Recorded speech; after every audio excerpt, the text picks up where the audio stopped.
The austere, stalwart, gentleman, and a scholar. Civic-minded, community-committed, man of God, believer and servant of this community. We want to introduce to some, and to others we know him well. He is our native son of Paterson, New Jersey. However, with no further ado, the Honorable Commissioner Christopher Irving, President of the Paterson Board of Education, will come and speak to us a few minutes about education.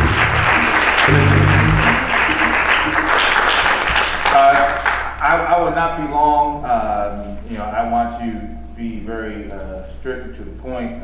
You have a pastor to preach to you and a politician to address you today. And I want to respect my role and responsibility and the charge I've been given by Mr. Quince. But I do want to thank Reverend Lassiter, Dr. Lassiter, and his beautiful wife for allowing me the opportunity to stand behind this podium and address this great congregation, and to Pastor Rowe and Mrs. Rowe. And to the wonderful Calvary family, many of you who I've known for a long time, and some of you who I may meet for the first time today, I thank you for allowing me the opportunity to stand here. And I would be remiss if on this fine Valentine's Day, if I didn't recognize my beautiful wife, Ms. Lori Irving, who is with us today as well. I want to make sure I can go home at the end of the service, okay? So I so far I've been married. I've not made a mistake yet of going to an event and not recognizing my wife, because she speaks softly but carries a big stick. Yes, sir. And most importantly, I want to thank Reverend Quince for the opportunity and the invitation extended, to me. He asked me to come talk to you folks here this morning about the importance of education. And without underscoring or making the implicit explicit, we all know that education, a good quality education, is of the utmost importance and paramount, especially to the young people who live in the city of Paterson. But I think it's important for me to reflect and pay homage to the fact that my educational experience began here in this church, in Calvary. It was here in Calvary Baptist Church in which I attended preschool and got the foundation for my educational experience. It was here where Tara just walked out, but Tara Parker and myself rolled up in here as 3 and 4 year olds together in Ms. Hughes' class. For those who remember Ms. Hughes back in the day, Ms. Hughes was my teacher. I'll never forget Ms. Hughes. She was an amazing educator and teacher. But Ms. Hughes taught us the fundamentals and the values of our ABCs and 1, 2, 3s, and the ability for us to care for each other and love each other and respect each other. And that's what Calvary did for me.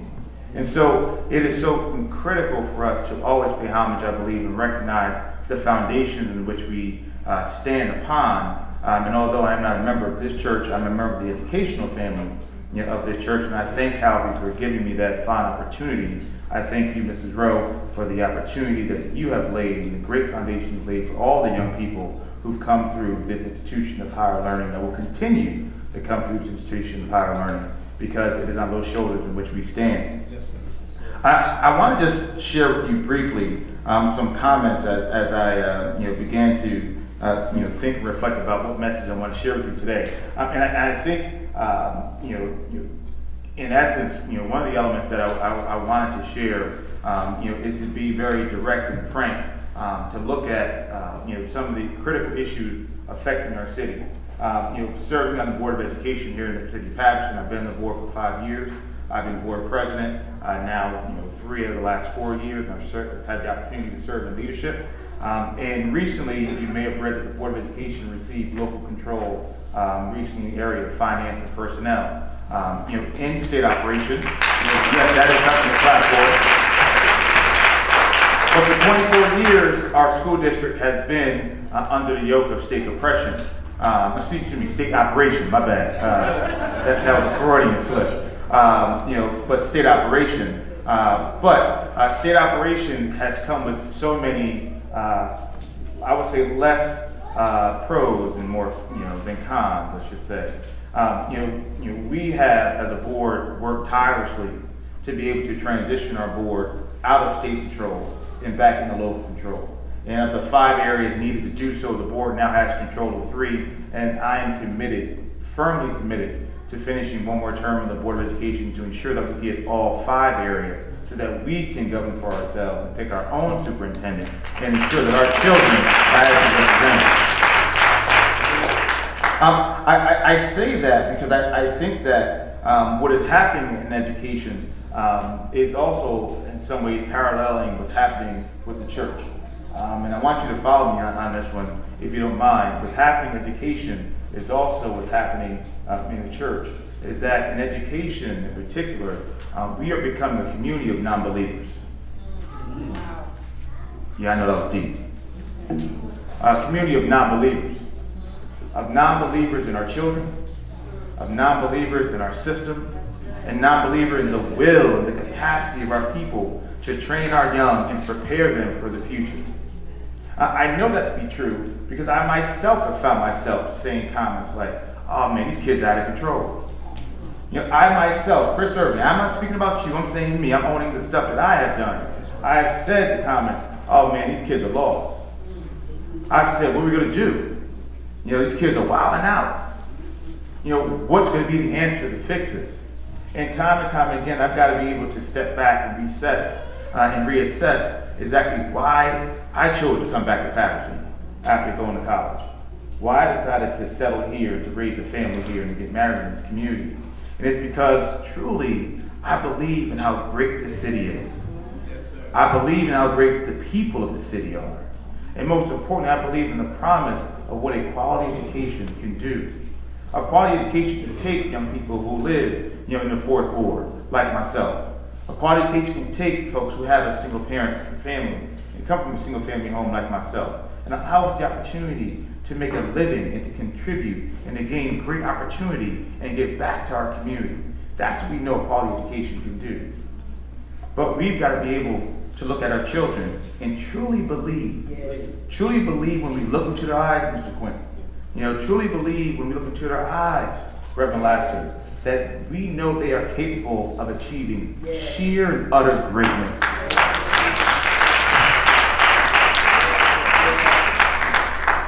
And it's tough. It is tough. It is tough in a city, in which we are, riveted by crime and poverty and so many social ills. It is absolutely tough. But because of faith and because of belief, we've got to look into the beautiful eyes of the young people that we work with every single day and know there is a destiny for them if we as adults instill as much value, still as much hope, and still as much promise in them as someone instilled in ourselves. That's right. And so I got my beginning here, at Calvary. I had the opportunity, when I was in high school, and the first time I really had the opportunity to meet, Dr. Lassiter was in a program he put together called PrEP some years ago. And I'll never forget PrEP was the first time, Tara and I grew up on 9th Ave and, 24th and 25th, right around the corner from each other. And PrEP was the first time that I ever had the opportunity to go to a college campus. I was 13, 14 years old, and here I am running around Montclair State University feeling like I was grown. I was like, it's kind of cool. This is, they had a dining hall. You could pick all the food you wanted. The library wasn't, and it's no disrespect to the library we have here in Patterson. We have a great library here in Patterson, but the library was ginormous. The floors and levels of books, computers, things that I wasn't accustomed and used to. And I remember Reverend Lassiter addressing us, in the beginning of the program and most certainly at the end, and talking to us about this is who we are and this is where we need to be. And that stuck with me for a very long time, Reverend, a very long time. Because what he was saying wasn't just, this is where we belong at Montclair State University. We belong in institutions of higher learning because we have the right to be institutions of higher learning. So to go from a community of non-believers or questioners in our children to a community of true believers and folks who sacrifice, and folks who are willing to engage into each other. It's going to take some work, without a doubt. It takes work, without a doubt. It's going to take time. The time that, Mr. Quince puts in with the young people he works with in the band in School 6, that is time. That is time well spent. That is time well served. It's going to take the time, like people like Reverend Laster commits his time to serve in a board of trustees, for the Passaic County One Stop, and ensuring that people have the opportunity to get advancement and training and service and opportunity. But it's also going to take attention. We just can't give some time and fall back and say, I paid my time, I paid my dues, I've done what I've had to do. We've got to put some time in and then stick around and see what's going to happen next. Because sometimes things go off course, and if we don't pay attention, we'll find ourselves, on a ship that has veered off the course and direction. And all you got to do is recognize when it starts to turn off course, just shift it right back, right? Just turn the dial to make sure it continues to go straight and goes to where we got to go. And the last piece, which is critical and most important, is affection. Affection. We've got to continue to love our children in spite of. We've got to continue to love our teachers and educators, no matter what. We've got to make sure we embrace our principals and our assistant superintendents, and even our superintendents and even our board members, even the times that we know things are difficult and rough. I'm so glad that my colleague on the board, Commissioner Krista Cleaves, is with us today. Please give her a round of applause.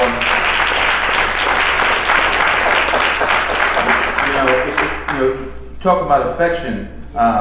Crystal, affectionately puts me in check every single time I get out of order. And I say affectionately puts me in check. Please clap for that, because sometimes brothers need that. But I've been very fortunate in my life to have many mentors, many folks in my life who have been able to help guide me. And I have many different mentors in many different areas. I have professional mentors, I have educational mentors, I have political mentors, I have spiritual mentors in my life. But no matter who is around me, I seek out, what can I learn from those individuals? I have two wonderful young ladies who work in my office, Cynthia Miller and Dorothy Singletary, who, when I first came to my office, I was 30 at the time, and I'm sure they probably wondered, who the heck is this kid coming in, as their boss and director? But I will tell you, those two wonderful ladies have taught me more in the 2.5 years I've been in my job than anyone can. And it has nothing to do with supervisors, supervisee, boss, staff. It has to do with two wonderful women who always have my back every single day and mentor me and watch out for me every step of the way. And I appreciate it sincerely. And so what I'm saying is that, we are truly a community. A community of, empowered, faith-based folks. But most importantly, we are Pattersonians. The reason why I will not give up in this town is because I am born of here. I am from this town. I love this town. While other folks, who have grown up, when we all went to Rosa Parks and have left, the city, or, don't want to come back, I believe that there are folks who truly have a heart for giving back, to this town. It was this city that allowed me the opportunity to find my voice and to find the talent and the energy I had for public service, for the dramatic arts. It was, the fine institution of Rosa Parks High School where I met Miss Jeanette Lyde, who was my very first public school principal. Where I had the opportunity to meet Christina, Kayla, Rory, and hear the talent of this wonderful family that is the Quince family, a legendary family in the city of Patterson.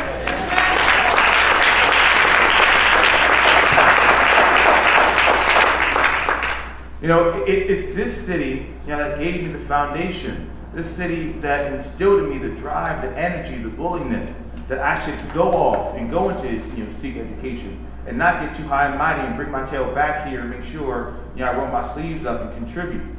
And folks ask me all the time, what's next? And I say very transparently, I have no clue, what lies in store, for me. And in the next phase of my public service life. But I know for now, as long as I'm sitting in this seat, as long as I'm doing this work in this Board of Education, I'm committed to making sure that every single child in the city of Patterson gets the same quality education that I got. But it only happens we do it together. It only happens we do it with a community that cares about time, affection, love, mentorship, and true service. I thank you, Calvary, for the opportunity to be here today. I hope the words I've shared with you, although they were brief, hopefully have been poignant. And most importantly, I thank you for the opportunity to continue to love me and support me in the work I do in this great city. Thank you. Have a great day. God bless you.